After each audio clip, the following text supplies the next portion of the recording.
ಓಂ ಶ್ರೀ ಗುರುಭ್ಯೋ ನಮಃ. ಶ್ರೀಮದ್ಭಗವದ್ಗೀತಾ 8ನೇ ಅಧ್ಯಾಯ 22ನೇ ಶ್ಲೋಕ. ಪುರುಷಃ ಸ ಪರಃ ಪಾರ್ಥ ಭಕ್ತ್ಯಾ ಲಭ್ಯಸ್ತ್ವನನ್ಯಯ ಯಸ್ಯಾಂತಸ್ಥಾನಿ ಭೂತಾನಿ ಯೇನ ಸರ್ವಮಿದಂ ತತಃ.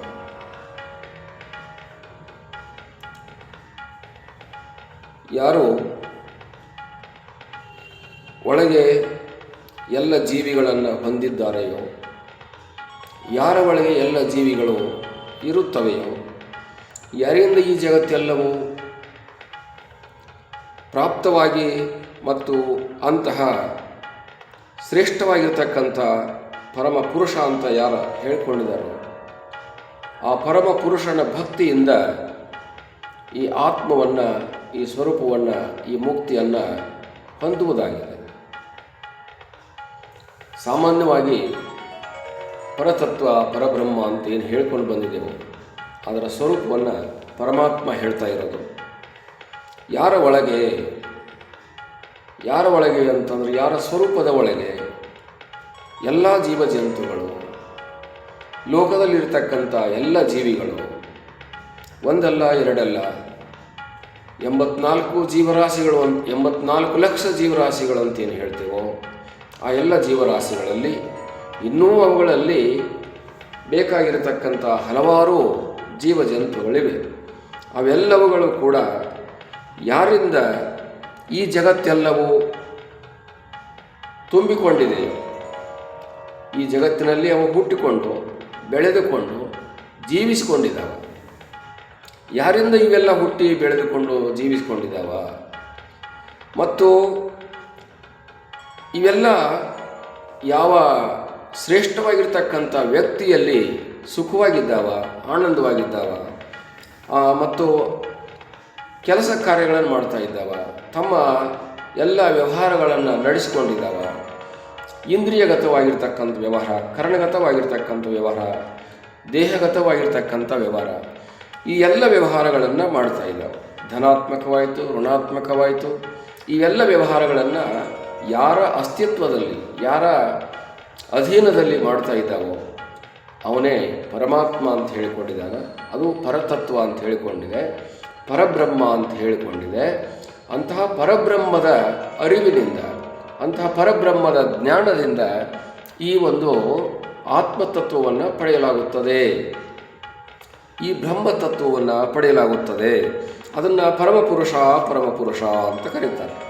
ಏನ ಸರ್ವಮಿದಂ ತತಂ, ಏನ ಸರ್ವಂ ಇದಂ, ಇದಂ ಅಂತಂದರೆ ಈ ಜಗತ್ತು, ಏನ ಅಂತಂದ್ರೆ ಯಾವುದರಿಂದ, ಸರ್ವಂ ಸರ್ವ ಈ ಜಗತ್ತು ಯಾವುದರಿಂದ, ತತಂ ಅಂತಂದರೆ ವ್ಯಾಪ್ತವಾಗಿದೆಯೋ, ತುಂಬಿಕೊಂಡಿದೆಯೋ ಮತ್ತು ಬೆರೆತುಕೊಂಡಿದೆಯೋ, ಓತಪ್ರೋತವಾಗಿ ಎಲ್ಲೆಲ್ಲಿ ಇದೆಲ್ಲ ಕಡೆಗೆ ವ್ಯಾಪಿಸಿಕೊಂಡಿದೆಯೋ, ಅದನ್ನು ಯಸ್ಯ ಅಂತಹ ಯಾವುದೋ ಅಂತವನ್ನು ಮತ್ತು ಆದಿಯನ್ನು ತೋರಲಿಲ್ಲವೋ ಅದು ಸ್ಥಾನಿಭೂತಾನಿ, ಅದರಲ್ಲಿ ಸ್ಥಾನವನ್ನು ಹೊಂದಿಕೊಂಡು ಯಾವ ಎಲ್ಲ ಜೀವಜಂತುಗಳು ಬೆಳೀತಾ ಉಳಿತಾ ಇದ್ದಾವ ಮತ್ತು ತಮಗೆ ಬೇಕಾಗಿರ್ತಕ್ಕಂಥ ಪ್ರಪಂಚವನ್ನು ನಿರ್ಮಾಣ ಮಾಡಿಕೊಳ್ತಾ ಇದ್ದಾವೆ. ಪ್ರತಿಯೊಂದು ಜೀವಿಗೂ ಕೂಡ ತನ್ನದಾಗಿರ್ತಕ್ಕಂಥ ಪ್ರಪಂಚ, ತಂದೆ ಒಂದು ಮಂಟಪ, ತಂದೆ ಒಂದು ಯೋಗ, ತಂದೆ ಒಂದು ಮನೆ, ತಂದೆ ಒಂದು ಸೃಷ್ಟಿ, ತಂದೆ ಒಂದು ಪ್ರಪಂಚ, ತಂದೆ ಒಂದು ಗಂಡ ಹೆಂಡತಿ ಮಕ್ಕಳುಗಳು, ಇವೆಲ್ಲವುಗಳು ತನ್ನದಾಗಿರ್ತಕ್ಕಂಥ ವ್ಯವಹಾರಗಳನ್ನು ಹೊಂದಿಕೊಂಡಿದ್ದಾವೆ. ಯಾರ ಆಶ್ರಯದಲ್ಲಿ ಹೊಂದಿಕೊಂಡಿದ್ದಾವ, ಅದು ಪರಮಾತ್ಮನ ಆಶ್ರಯ ಅಂತ. ಗುಬ್ಬಿಯ ದೃಷ್ಟಾಂತವನ್ನು ನೆನಪಿಸಿಕೊಳ್ಬೇಕು. ಒಂದು ಗುಬ್ಬಿ ಒಬ್ಬರು ನಿರ್ಮಾಣ ಮಾಡಿರ್ತಕ್ಕಂಥ ಮನೆಯ ಗೋಡೆಯಲ್ಲಿ ಗೂಡನ್ನು ಕಟ್ಟಿಕೊಳ್ಳುತ್ತದೆ. ಅವರ ಮನೆಯಲ್ಲಿ ಗೋಡೆಯಲ್ಲಿ ಗೂಡನ್ನು ತೋಡಿ ತನ್ನ ಪ್ರಪಂಚವನ್ನು ಶುರು ಮಾಡುತ್ತದೆ. ಅಲ್ಲಿ ತಾನು ತನ್ನ ಮನೆ ಅಂತ ಹೇಳಿಕೊಳ್ಳುತ್ತೆ. ಪ್ರತಿಯೊಂದು ಇನ್ನೊಂದು ಪಕ್ಷಿ ಯಾವುದಾದ್ರೂ ಅಲ್ಲಿ ಬಂದರೆ ಅದಕ್ಕೆ ಬಿಡೋದಿಲ್ಲ, ಇದು ನನ್ನ ಮನೆ ಅಂತ ಹೇಳುತ್ತೆ. ಇವು ಎಲ್ಲ ನನ್ನ ಮಕ್ಕಳು, ನಾವೆಲ್ಲರೂ ಇಲ್ಲಿ ಇರ್ತೇವೆ, ಹಾಗಾಗಿ ಇಲ್ಲಿ ನೀನು ಬರಬೇಡ ಅಂತ ಇನ್ನೊಬ್ಬರಿಗೆ ಹೇಳಿ ಅದು ಸಮಜಾಯಿಸಿಕೊಡುತ್ತೆ. ಇದು ನನ್ನ ಮನೆ ಅಂತ ತಿಳ್ಕೊಂಡಿದೆ. ಹಾಗೆ ಇನ್ನೂ ಕೆಲವು ಜೀವಿಗಳು, ನಾಯಿ ಮರಿ ಮೊದಲಾದವುಗಳು, ಅವು ಯಾವುದೋ ಒಂದು ಮನೆಗಳಲ್ಲಿ ಮನೆ ಕಟ್ಟಿಕೊಂಡು ಅಥವಾ ಇದ್ದುಕೊಂಡು ವಾಸವಾಗಿದ್ದುಕೊಂಡು ಸಂತಾನಗಳನ್ನು ಮಾಡಿಕೊಂಡು ಅಲ್ಲಿ ಇರತಕ್ಕಂಥ ಆ ಜಾಗೆಯನ್ನು ಅವು ನಮ್ಮದು ಅಂತ ತಿಳ್ಕೊಳ್ತಾವ. ಅಲ್ಲಿ ಹುಟ್ಟಿರುವಂಥ ಮರಿಗಳು, ಬೆಳೆದಿರುವಂಥ ಜೀವಿಗಳು. ಹಾಗೆ ಪ್ರತಿಯೊಂದು ಜೀವಿ ಕೂಡ ತಾನು ಎಲ್ಲಿ ಹುಟ್ಟಿ ಬೆಳೆದಿದೆಯೋ ಅದು ನನ್ನ ಮನೆ ಅಂತ ಹೇಳಿಕೊಳ್ಳುತ್ತದೆ. ಆದರೆ ಇದನ್ನು ಯಾರು ನಿರ್ಮಾಣ ಮಾಡಿದಾರ? ಇದನ್ನು ಕಟ್ಟಿದವರು ಯಾರು? ಈ ಮನೆಗೆ ನಾನು ಇಲ್ಲಿ ಕಟ್ಕೊಳ್ಬೇಕಾದ್ರೆ ಮೊದಲು ಇಲ್ಲಿ ಜಾಗ ಯಾರದಿತ್ತು ಅಂತ ಯೋಚನೆ ಮಾಡಿಲ್ಲ. ಹೇಗೋ ಹಾಗೆ ಈ ಎಲ್ಲ ಜೀವ ಜಂತುಗಳು ಭಗವಂತನು ನಿರ್ಮಾಣ ಮಾಡಿರ್ತಕ್ಕಂಥ ಪ್ರಪಂಚದಲ್ಲಿ ಹುಟ್ಟುತ್ತಾ ಇದ್ದಾವ, ಬೆಳೀತಾ ಇದ್ದಾವ, ಉಳಿತಾ ಇದ್ದಾವ, ಜೀವಿಸ್ತಾ ಇದ್ದಾವ, ಮತ್ತೆ ಲಯವನ್ನು ಹೊಂದ್ತಾ ಇದ್ದಾವ. ಇದರ ಮೂಲ ಕರ್ತೃ ಪರಮಾತ್ಮ, ಪರಬ್ರಹ್ಮ.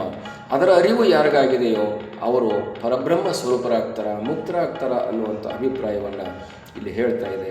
ಹರಿ ಓಂ ತತ್ಸತ್.